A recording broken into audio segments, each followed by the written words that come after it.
Hi friends, welcome to leafy kitchen. இன்றைக்கி ஒரு சிம்பிளான கருப்பு கொண்டக்கடலையை வச்சு ஒரு குழம்பு ரெசிபி பார்க்க போகிறோம். இது சப்பாத்தி, பூரி இது ரெண்டுத்துக்குமே ஒரு சூப்பரான சைட் டிஷ். அது மட்டும் இல்லாமல் இது சாதத்துக்கும் மேட்ச் ஆகிற மாதிரி நம்ம இன்றைக்கி செய்ய போகிறோம். இதை பார்க்குறதுக்கு முன்னாடி மறக்காமல் நம்ம லீஃபி கிச்சன் சேனலை சப்ஸ்கிரைப் பண்ணிக்கோங்க. பெல் ஐக்கான் கிளிக் பண்ண மறந்துடாதீங்க. வாங்க நம்ம ரெசிபிக்குள்ளே போகலாம். இப்போது நான் ஒரு 1/4 கிலோ அளவுக்கு கருப்பு கொண்டக்கடலையை வாஷ் பண்ணி ஓவர் நைட் ஊற வச்சுட்டு ஒரு 4லேருந்து 5 விசில் மீடியம் ஃப்ளேமில் வேக வச்சு எடுத்து வச்சுருக்கேன். அடுத்து நம்ம 4 மீடியம் சைஸ் தக்காளி எடுத்துக்கலாம். அதில் இந்த மாதிரி கட்ஸ் போட்டுக்கலாம். இப்போ இது ஒரு 5 நிமிஷம் தண்ணியில் கொதிக்க விட்டதும் ஆஃப் பண்ணி ஆற வச்சுக்கலாம். இப்போ ஒரு கடாயில் 1 டேபிள் ஸ்பூன் எண்ணெய், 1 டீஸ்பூன் கடுகு, 1 டீஸ்பூன் ஜீரகமும் கடுகும் பொரிஞ்சதுக்கப்புறம் ஒரு இனுக்கு கருவேப்பிலையும் 2 மீடியம் சைஸ் வெங்காயம் பொடியாக நறுக்கி வச்சுருக்கேன். அதையும் நம்ம சேர்த்துக்கலாம்.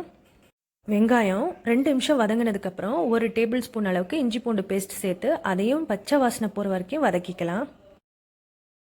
வதங்கினதுக்கப்புறம் 1 டீஸ்பூன் மஞ்சத்தூளும் ஒரு பெரிய உருளைக்கிழங்கு நான் தோல் சீவி நறுக்கி வச்சுருக்கேன். அதையும் நம்ம சேர்த்துக்கலாம். உருளைக்கிழங்கு 2 நிமிஷம் வதங்கினதுக்கப்புறம் 1.5 டேபிள் ஸ்பூன் அளவுக்கு சாம்பார் தூள் சேர்த்துக்கலாம்.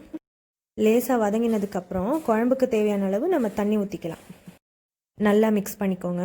இது கொதிக்கிறதுக்குள்ளே நம்ம கட்ஸ் போட்டு கொதிக்க வச்ச தக்காளியோட தோலெல்லாம் நம்ம உரிச்சிக்கலாம். இந்த மாதிரி கட் பண்ணிவிட்டு நம்ம வேக வைக்கிறதுனால தோல் ஈஸியாக எடுக்க வரும். அரைச்ச தக்காளியை கொதிச்சிட்டு இருக்கிற இந்த குழம்புல நம்ம சேர்த்து நல்லா மிக்ஸ் பண்ணிக்கலாம். தேவையான அளவு உப்பு சேர்த்துக்கலாம். மூடி வச்சு ஒரு 10 நிமிஷத்துக்கு நல்லா கொதிக்க விடுங்க. அப்போ தான் இந்த உருளைக்கிழங்கு நல்லா வேகும்.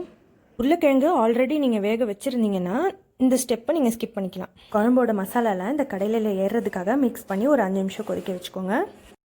1 டீஸ்பூன் மிளகுத்தூள் சேர்த்துக்கலாம். நம்ம குழம்பு இப்போ ரெடி ஆகிடுச்சு. ட்ரை பண்ணிவிட்டு உங்கள் ஃபீட்பேக் எங்களுக்கு சொல்லுங்கள். தேங்க்யூ.